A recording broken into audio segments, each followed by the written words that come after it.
सुनो ए चांद सी लड़की, अभी तुम कह रही थी ना, तुम्हें मुझसे मोहब्बत हो नहीं सकती।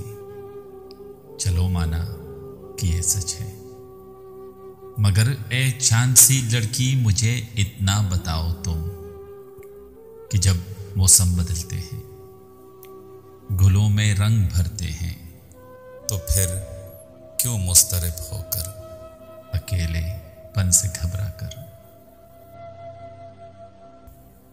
हवा को राज देती हो, मुझे आवाज देती हो।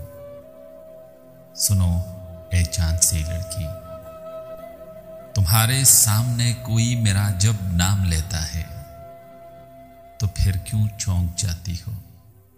चलो माना तुम्हें मुझसे मोहब्बत हो नहीं सकती, मगर इतना समझ लो तुम,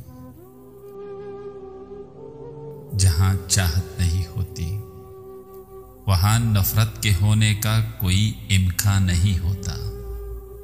मेरा दावा है, चाहत में जहां नफरत नहीं होती वहां अक्सर ये देखा है, अगर कुछ वक्त कट जाए, समय की धूल छट जाए, तो वहशत भाग जाती है, मोहब्बत जाग जाती है।